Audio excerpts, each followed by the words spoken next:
All right, my friends, welcome back to All Cars Reacts. It is time for a new, reaction video, and this week it is the 98 Nissan Altima. This is a pretty new one that Motorweek uploaded, and yeah, I have experience with this car. I have two stories about this car. A car that I strongly dislike. Now, I did 3 years ago, I think, the 93 Altima melted soap shape. Do not like that car. Did not like that car. And this one, I like it even less. So this ought to be a fun one. As always, you and I are just going to be chatting and reminiscing a little bit. So make yourself comfortable in your comfy chair. Grab your beverage of choice. We have some half calf this morning because we're being half good. And let's see what Motorweek said about this ugly duckling. If the auto industry gave an award for unsung hero, then the Nissan Altima would be a good candidate. Introduced in 1993, this competent family sedan not only outsold half the cars in its class, but single-handedly rescued Nissan from becoming an also-ran import brand. Yet while a sales success, the American-made Altima garnered few industry awards and... Doesn't that also mean that it was outsold by half of the entrants in its class? They're looking glass half full here. little public acclaim. So when it came time for a new Altima, Nissan faced a dilemma. Listen to loyal fans and tinker carefully, or go for a big boost in visibility. Well, they decided to try a little of both and followed an evolutionary design process that gives the 98 Nissan Altima a more mature upscale appearance, not unlike the Maxima, yet still maintains the basic flowing design that made it so popular in the first place. A move to keep the nearly 800,000 satisfied Altima owners coming back for more, and one intended to catch the eye of the new buyer as well. And the new Altima is easy on the eyes. The slightly raised creases that run from the outside edges towards front and center give the hood a distinctive concave appearance. The tall, expansive greenhouse incorporates a sharper raked windshield that helps lower the drag coefficient to a very respectable 0.32, but remains firmly anchored at the rear by the familiar broad-based C-pillars, a look essential to keeping the car's original character intact. Okay. As I alluded to, I really dislike this car. So the first one was so boring, I didn't like it. And again, melted bar of soap was the styling. And I guess from that perspective, it was okay. You know, that whole droopy, rounded, that was kind of the look that Nissan was going for when you think about the NX series, things like that. And then this comes along. And I'll be honest with you, I don't know why, but there's almost no angle of this car that I like. The front isn't horrible, except in comparison. If you think about the Camry, the Accord, it's some of what Mitsubishi was doing. The front of this is just ugly. It's something to do with the headlights and the grille, and then they described these creases making the hood look concave. Ooh, just all wrong. All wrong. But it's the rear that drives me up the wall. I don't know. I've never taken a level to it. But this reminds me, for all the world, of those Cadillacs in the 80s where they literally chop the trunk off at an angle. It's not that distinct, and I've never taken a level to the back of the trunk and seen if it actually turns in or not, but it looks like it does. So you've got a trunk lid that slopes down. What looks like the rear of the trunk does this, and then triangular headlights, which were all the rage. And what you end up with is an exceptionally weak rear end. This is a memorably bad rear end design to my eyes. Styling is subjective. You may think I'm overreacting to it, but it is not unfair to say I despise the styling on this car. From just a pure styling perspective, I can't think of something I would like less than this car. 70s Austin, perfect. I'd rather have one of those. While the slightly upswept trunk lid and taller taillights hint at a personality ready to be seen in a more dignified light. Its enhanced dignity can also be attributed to its larger size, as the Altima has grown 2 inches in width and 3.4 inches in length while keeping its 103.1-inch wheelbase. Surprisingly, it handles the added bulk with a... I'm sorry. So we joke about Motorweek never having a bad thing to say about a car. But they just used the word dignified twice to describe the rear end that I just ranted about. I'm not saying it, but there are a few of these where, you know, when you think about the car magazines, right? People always claimed, especially through the 80s and the 90s and the 2000s, that the Japanese manufacturers always got better reviews and comparison tests because of the amount of advertising they bought. Okay, I've never bought into that. If you've ever gone out and driven a car and then driven, you know, what they rank as number 2 or number 1, they're usually noticeably better cars. And I'm not saying Motorweek is doing this, but that's suspicious to me. Maybe these people just love the styling, but ooh, this sounds like they were handed a press release or a series of talking points with words to use. Maybe I just feel that strongly about the car. Plumb and deftly sidesteps the gangly stage commonly associated with adolescent growth. Nissan's passive rear steering super tow control combined with its independent strut-type suspension enhances quartering precision, while a track that's been widened 1.6 inches front and rear and a 20% stiffer chassis do wonders for stability, especially on rough pavement. Behind the new oval grille with its bold horizontal signature bar is the Altima's sole power plant. The 2.4-liter dual overhead cam 16-valve 4-cylinder resides in a rather poorly organized engine compartment.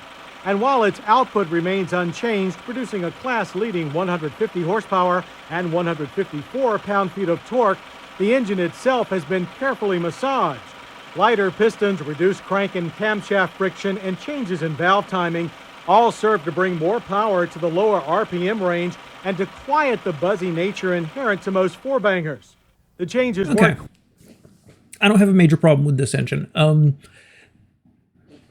would say it's a typical Nissan engine. Is it as smooth as a Honda? Would it be perhaps as reliable as a Toyota? I don't know. But maybe just a little bit rougher. And they obviously went through and tried to refine it a little bit. I think of Nissan is not an engineering company. Nissan is a conglomerate that just happens to make cars, you know, whereas like Honda is an engine company that just happens to build cars, right? I don't have a problem with the engine. You know, from a reliability, performance standpoint, you know, I wouldn't have any hesitation to buy this car. I think it would be fine. You know, obviously, if you're mechanically minded, you'll let me know if I'm wrong on that. But I don't have a problem with the engine, and that's good power for 2.4. Quite enough, however, for our power-hungry test drivers who could be heard muttering, "Needs a V6" under their breath. Nevertheless, our 4-speed Autotrans Altima GLE posted a decent 0 to 60 time of 10.4 seconds. But we later tried an Altima SE, and the same engine with a 5-speed manual quickened that pace by a full 2 seconds. Optional anti-lock brakes brought the Altima down from 60 and a stable, if fairly long, 135 feet. But its firmer pedal feel prompted one staffer to note, "This is the way all ABS pedals should be." But it's not until you look inside. Okay, before they get to the interior, of course, you know, they're doing this a little weirdly structured. So they did show it going through the slalom. Not sports sedan, but it looked fine. It looked safe. It looked controlled. There's nothing really to complain about there.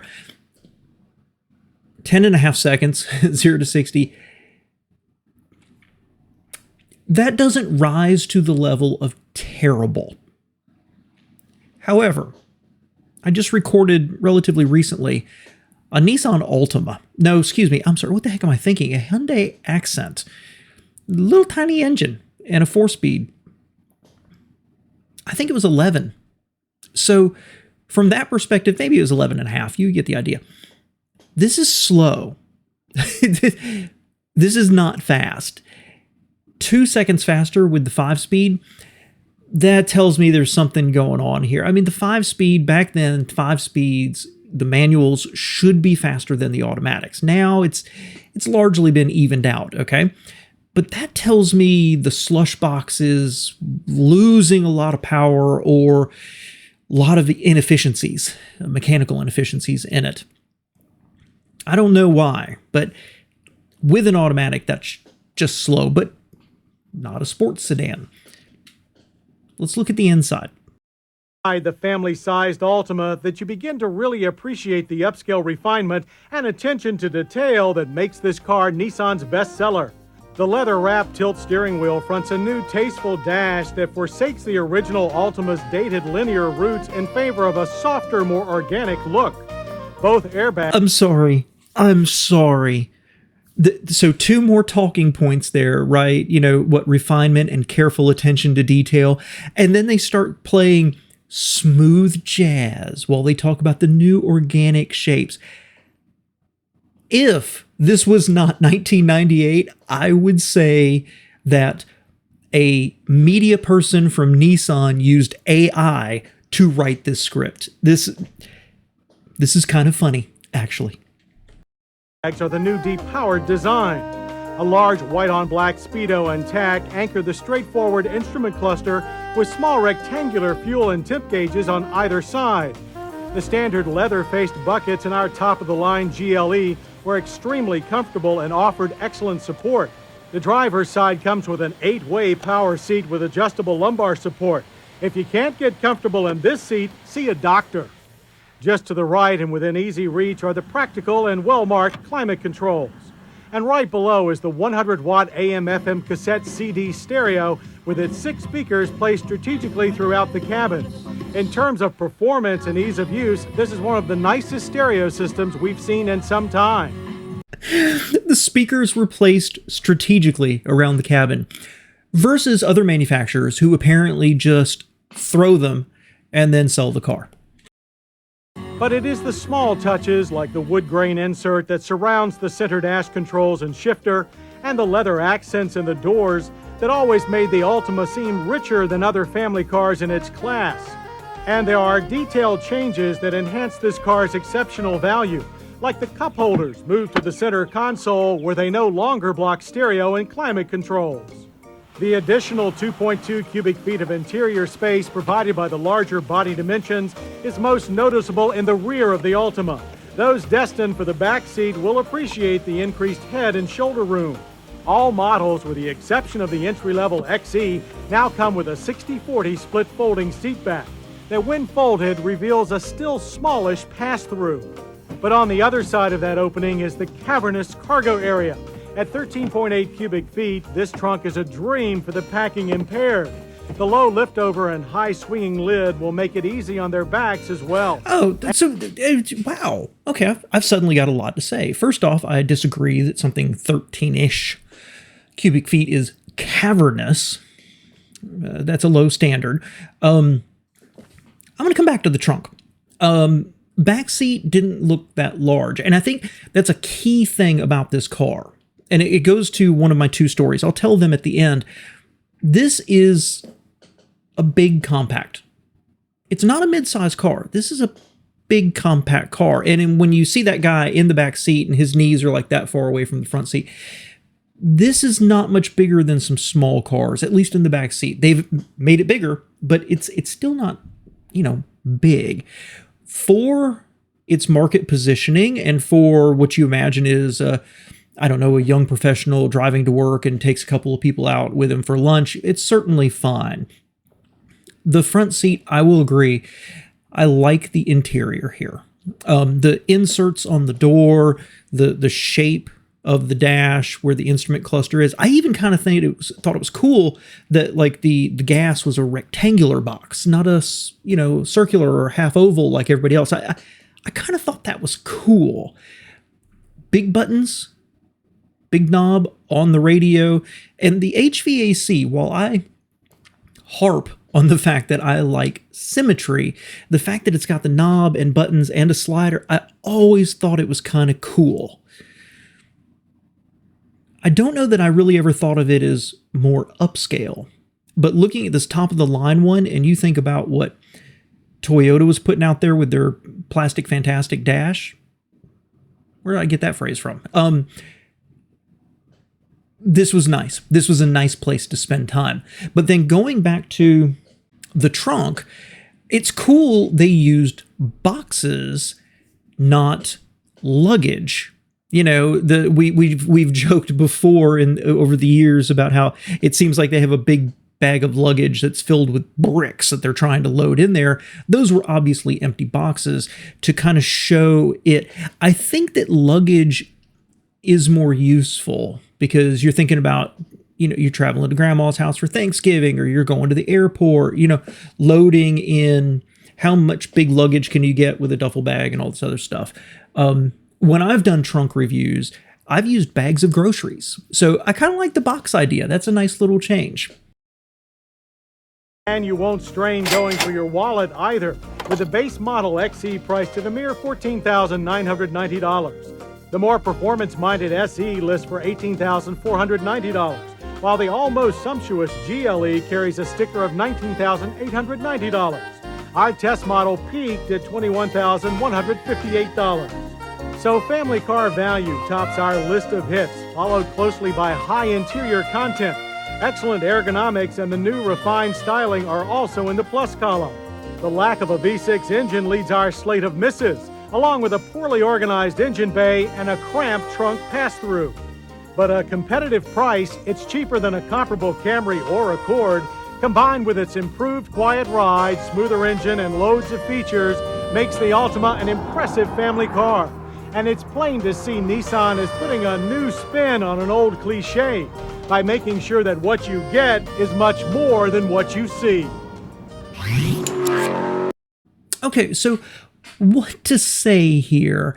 You know, I don't know how this car sold, but in spite of the fact that they were gushing over it, I never thought this was a really good car. This was not bad. Okay, there's bad cars, and then there's just, we made a car to sit in a portion of the marketplace. I have no knowledge to back this up. I have no facts to back this up, but this always struck me as a half size down from what the Accord or the Camry were doing. And I drove one back in the day. Now, keep in mind, it was somewhere in the late 90s, early 2000s when I really got Japanese cars.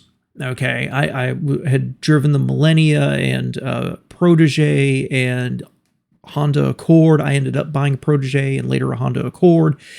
And I remember this car when it came out. I remember going and driving it because at that time in my life, I would take Saturdays and just go drive a car. And I remember getting out of this, and other than hating the exterior, I remember the interior was comfortable, but I remember getting out and asking the salesman, what cars does this compete with?